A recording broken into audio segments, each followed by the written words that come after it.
Dan, what are you doing now? We're making some changes. So I've been using these two PCs daily for about 3 to 4 months now, and I've been using this one for pretty much just gaming in this office, and it's got a 9950 X3D and a 5090, and it's an absolute beast, and I love how it looks.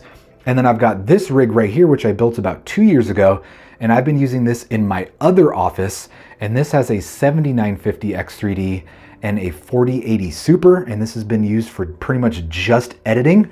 And I know I'm gonna get some I told you so's, because when I made the video about going to using two PCs, a lot of people were like, you're gonna wanna go back to one, and that is the truth. I would really like to go back to just using one PC in this office and using it for gaming and editing, and that way it'll free up my other office for swapping in and out PCs and monitors and mice and keyboards, so I can kind of have a dedicated office for testing. So what we're gonna do is pretty much swap all the components out of this build right here, and then we're gonna put them in the O11 Vision Compact. But there is some little changes that I'm gonna throw in here and there, which you'll see with the finished result. And I've got a bunch of cool 3D custom printed parts, and I've been talking to him online. His name is Kloss2 Reality, and he also gave me a discount code, which I'll link down in the description, and I think it's for 5% off, and I get no kickback from this. I just want to support his socials because he makes some really nice looking parts. And I'll give you a little teaser, excuse me, of how one of them looks. So here's this piece right here, and you can kind of see where that's going to go in the top left corner. But I've got about 10 other pieces for this build, so it's going to look absolutely insane when it's done. So on that note, I think what I'm going to do is I'm just going to disassemble these off camera, and then I'll walk you through the whole build process and how I'm going to build one of the cleanest PCs in the world, or however I'm going to title this video with the unfortunate clickbait that you kind of have to do on YouTube. So on that note, let's just go ahead and let's get into it. Okay, so for the motherboard, I'm using the Gigabyte Aorus Stealth Ice X870, and this is a back connect motherboard, so all of our connections are on the back side for a really clean look. We've got an AMD Ryzen 9950 X3D CPU, and then we've got 64 gigabytes of Corsair Dominator RAM, and those sticks are actually only in 2 and 4. So we've got two 32 gigabyte sticks, and then slots 1 and 3 are actually dummy sticks. So their only function is for lighting. So these actually aren't real sticks. 2 and 4 are the real RAM sticks, 1 and 3 are the dummy sticks. So it looks like I have a full set of RAM, but actually only 2 and 4 are real. And then these actually just handle lighting. So we have the look of 4 sticks, but we have the stability for AM5 with these 2 sticks. And then underneath this heatsink right here, I've got a Corsair Gen 5 4 terabyte NVMe. And then right here, we've got a Corsair Gen 4 4 terabyte NVMe, and this is gonna be for like my storage. And then right now I've got the cover off because you actually can't screw in all of the screws for the motherboard when this is installed. So basically what you do is you install this into the case with the cover off, and then once it's installed, you can go ahead and install this cover, and you can see it looks way better with it on than with it off, but I've just got to keep it off until it's installed. So on that note, let's go ahead, get this installed in the case, and then let's get her done.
Okay, so we've got the motherboard installed. We've got all of our front I/O cables hooked up.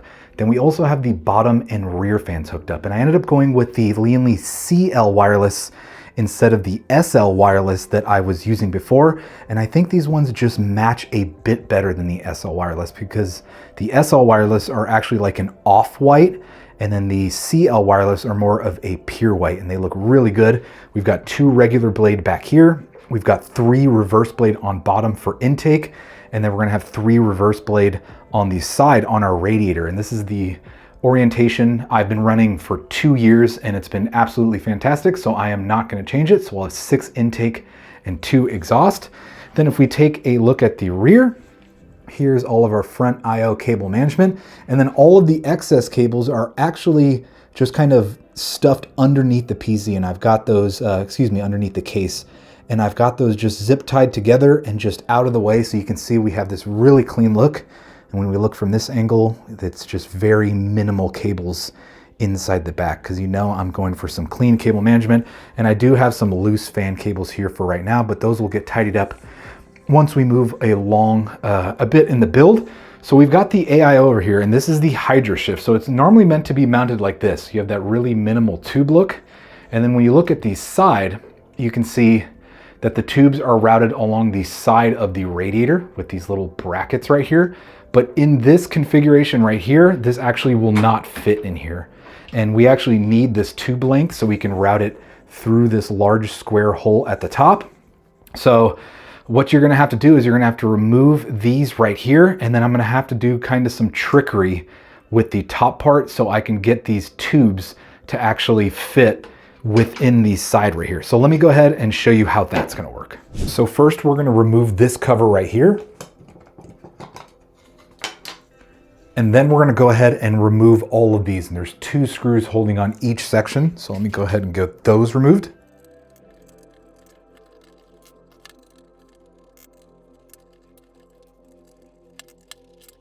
Okay, so all of those little brackets are removed, but we're still running into an issue right here where we can't have this popping out right here.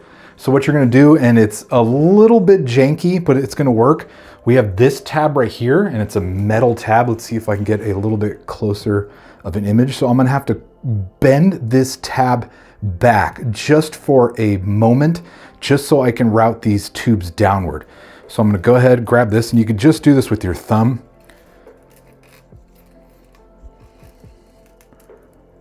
Okay, so I've got that kind of flattened out so I can get the tubes over like this. So that's what I want. But now we need to loosen, let me get these cables out of the way first. There's actually 2 little screws that hold these in place. So I'm actually gonna remove these 2 screws, and then we're gonna rotate the tubes downward so we're able to fit both of these, and then we have that narrow kind of passage for the bracket on the case. So let me go ahead and get those adjusted. Okay, so this design is a little bit different than the previous Hydra shift. There used to be 1 screw that you'd take out and then you can rotate these, but you actually have the ability to rotate these down as is. So we're gonna rotate this one, and we're gonna lift this tube up over this little ear right here, and then see if I could do it cleanly without damaging anything. So get this rotated, and it's still hitting a little bit. So we get this rotated down. So now those are like that. So they're pointed down. So what I'm gonna do is I'm gonna bend this back and get it as close to where it was as before. And we're gonna route the cables this way again. And then we're gonna put this back on. This is the little cover. So we put the bracket, and this is how it's gonna be installed right here. So it's gonna be routed like this, and then it's gonna be routed like that towards the front. So this is a really good way to do it if you're running a Hydra shift. So now we have the clearance on both sides, and the tubes aren't right here, so it's actually gonna fit in that bracket. And then once I get these like symmetrical, if that's the right word, once I get these even like that, we're gonna have a nice clean look. The only unfortunate part is you can't run a push-pull setup because obviously these tubes are gonna get in the way. So that's the only unfortunate part, but I mean, push-pull with a radiator this thick doesn't really make a difference. Okay, so we've got this set up, so let's go ahead and get the fans installed and then get it installed in the case.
Okay, so the build is technically done. We've got the power supply hooked up. All of the cables are ready to go. Everything is pretty much dialed in, but as you can see, it's definitely a bit incomplete. We've got that big old gap right there, and then we've got all of that area right there, but that's where all of these parts come in. So about 2 months ago, I made a video where I actually bought these from a gentleman named John, and his Etsy name is Kloss2Reality, I think, or maybe it's KOLS. To reality. So I bought these, made a video, and then he saw the video and reached out and was like, hey, I have this O11 Vision compact kit, and I think it would be a really cool collaboration idea if we kind of, link together and install these in your O11 Vision compact. So that is a big reason why I wanted to go back to, first of all, one PC build, and then this one, because we can make it look super clean. And we've got all of these really nice pieces, and he said these are rated for very high temperature, so there's gonna be no need to worry about these melting or anything like that. But we've got a ton of pieces. As you can see, we've got this piece right here, which is gonna sit in the top left. And a cool thing is, he also included this one. And you can see we have a cutout for an 8.8 inch screen right there, which if we put that up there, you can have one of those universal, the Lee & one or any one off Amazon. As long as it's 8.8 inches, it'll fit in there nice and flush and looks super clean. Then it also has a cable pass through where I'm wiggling my finger right there, so you could actually route it towards the back of the case right there. So let me quit yapping and let's get all of these covers installed and let's see how it looks when it's done.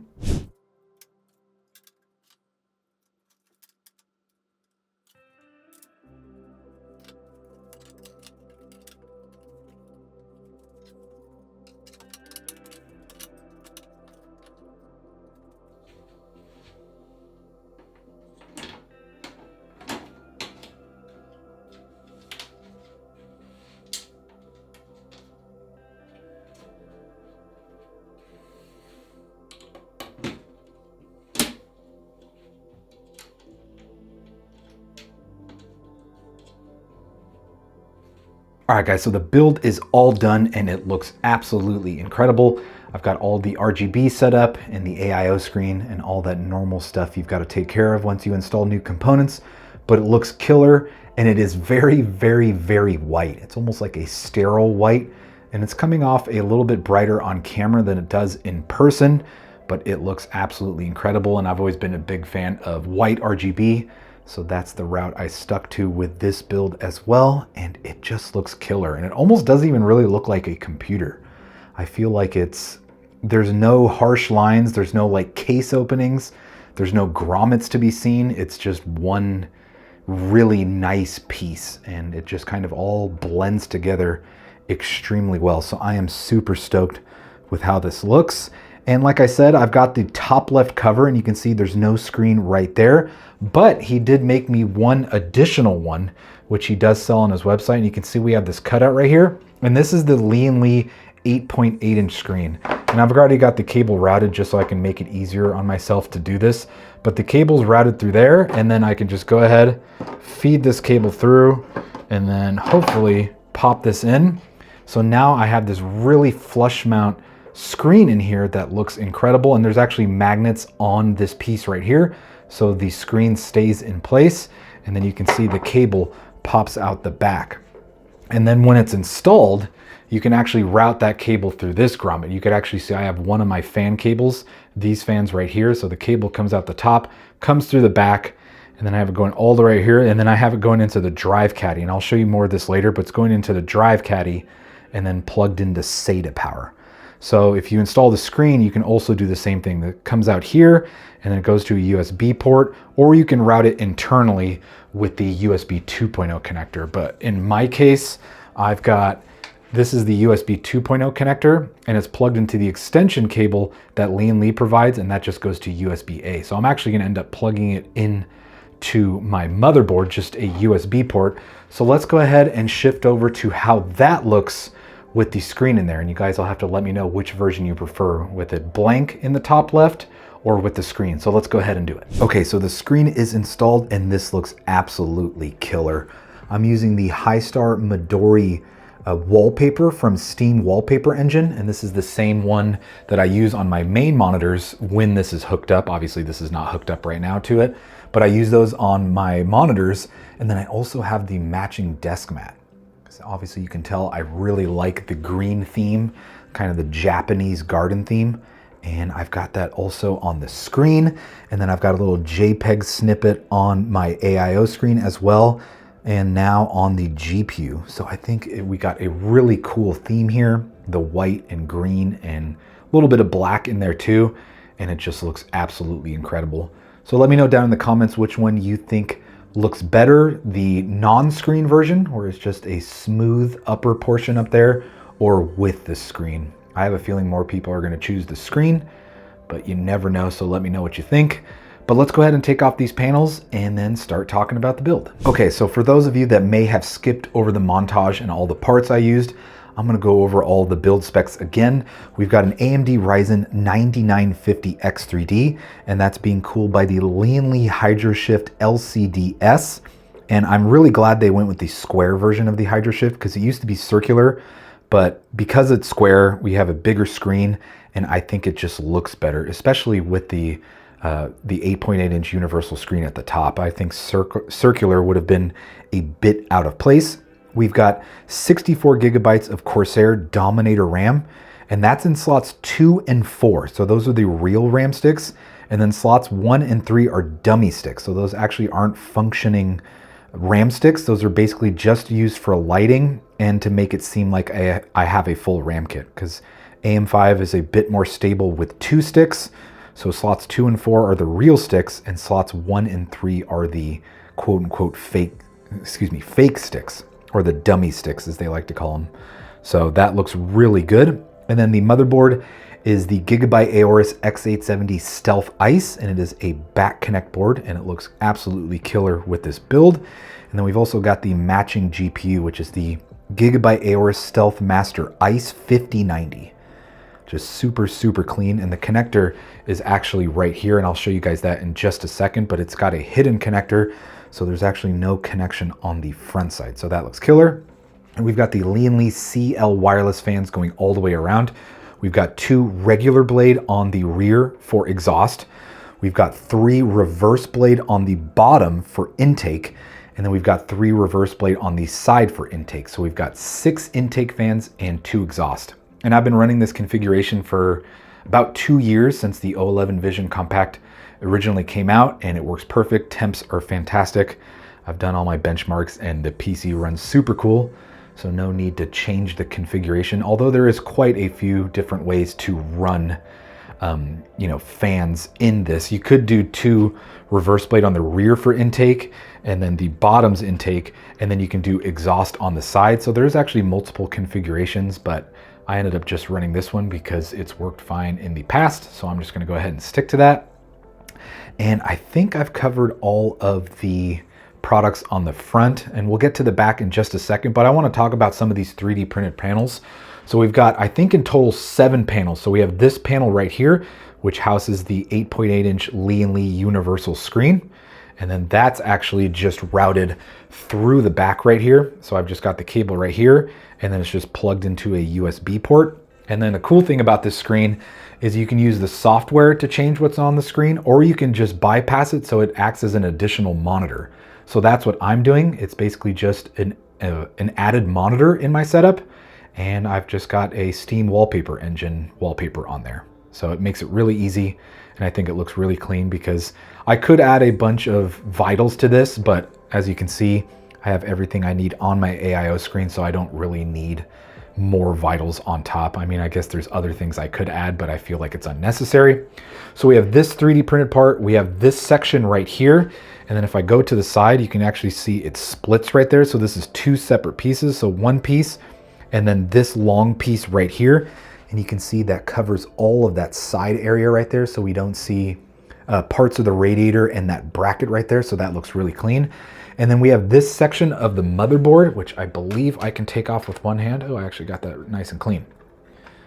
So we've got this piece right here, and this goes over the motherboard. And you can see without it, it doesn't really look that good. It looks like something's missing, and we can just kind of see all of the components on the motherboard. So it just doesn't look as good. So we've got this piece right here, which fits absolutely perfect. That goes over the release point for the GPU right there. And then we can still see our debug light with this little cutout. And then this section is for the RAM. So it looks really clean and it just magnetizes right in place. So if I can do this with one hand, boom. And then there's how that looks. So really clean. And then we've got all the GPU pieces. So normally this is exposed right here and you can just see the heatsink. So we have this part right here, which I unfortunately can't take off right now. I could, but it's actually really flush in there. So it's actually hard to take out. So I'm gonna leave this in there. But we have these two pieces right here. We have this one, then we also have this one. These actually just sit in place. So I can go ahead and remove this. So you can see that's how it would look like with that big gaping hole without there. Without that. So you can see our cable right there. So that is for power for the GPU. And then we can see all of the heatsink, but it just doesn't look as good. And it definitely looks like something's missing. So he made this piece right here, which just sits on top and looks really clean. So you can just go ahead and put that into place. So that looks really good. And then we also have this piece right here. And that one I don't mind with it exposed like that, but I still think it looks a little bit better with it in. So let me know what you think down in the comments. Should I leave this one in or should I leave it off? Because it actually does look really good like that, but I also think it kind of sticks out. And with it in, I think it's just a little bit cleaner. So those are all of the 3D printed parts. And if I'm correct in here, we've got 1, 2, 3, 4, 5, 6, 7. So we do have 7 total 3D printed parts, which he offers on his website, Cloth to Reality. And like I said, I'll have this all linked down below, but he makes it for back connect boards. I believe he makes it for non-back connect boards. He's got a bunch of different components specifically for O11 Vision compacts. And I believe he's branching out into other ones as well, other cases. So you'll have to check out his website and maybe your case is something that he works with. So let's go ahead and move on to the back. So taking a look at the back now, we've got a Montech 1200 watt Platinum PSU and it's their PLA line. And it looks really clean and I really like the cables that come with this PSU. And then this case has this little bracket right here, which you can actually just swing open. And then there's our finished cable management, which turned out really, really good. And then I love these cables a lot because they're so flexible and so easy to work with. And they don't come with any cable combs, so you kind of have to use zip ties or like vinyl wraps to make them look really clean. But I really like the cables on this PSU just because they're really easy to manage. So we've got our CPU cables up here. We've got our 2 PWM connections right here, and those are coming from the radiator. We've got our 24 pin. We've got our USB Type-C right there, which it doesn't want to seem to focus on. There we go. And then our GPU cable is right there. We've also got a USB-A right here. We've got our front panel connector down there. And then let's see what else is in here. I'm not using too many other plugs. Majority of my fan cables are actually tucked into here. So you can see the top fans, or excuse me, the rear fans, those are actually routed through here, coming down. Then I have them going into the drive cage. So you can see that cable right there. And then if I remove this front drive caddy and we take a look through, so I can remove this, you can see some cables in there. So I have a SATA to PWM split cable that comes with the 3-pack of these fans, because these fans only need power. So you don't actually need to plug them into the motherboard, but I've got all of the cables right here, including that SATA split cable and then the 3 fan cables. And I just have them sneakily routed into this drive caddy right here. And then once we put this back into place, none of that is visible. And I was able to hide my cables really nice and easy. So that looks really clean. And then taking a look at the AIO, the radiator side of things, you can see the little trick I did with the tubes. So we still got the cover back on, which looks clean. Then the tubes are routed down. They go through this little grommet right here, and then they go through right there. So that looks really, really good and clean. And then down here, this is the USB cable. So this is going to a USB 2.0 port on my motherboard. So you won't be able to see the cable because I have it routed through there, but it's plugged in down there. And if I can get it to focus, I don't know if it will be able to. That's plugged in right there. So cable management came out really clean, and it's always tough with back connect because all of your cables are on the back, but basically I've just got them all tied up here and it looks really good. And I think it's up to the DanKam signature cable management standard. So really clean, and then you can just close that shut and you can't see all of your cable management anyways. So, but you can remove it, or I could even have it like that if I really wanted to, but no one's gonna see the back of the PC, so it doesn't really matter. But came out really clean, absolutely stoked with this build. And I've already done some testing to make sure everything works okay and everything is fantastic. So super stoked with the build. But that's gonna do it for today's video, guys. Let me know what you think down in the comments. Like the video, share it with your friends, subscribe if you enjoy my content. Let me know if there's anything you would have done different with this build. Let me know how I can improve my videos in any way. If there is anything, I'm always appreciate feedback on how I can make my videos better. So that is greatly appreciated. But thank you so much for watching the video, guys. I hope you guys all have a great day, and I'll see y'all in the next video.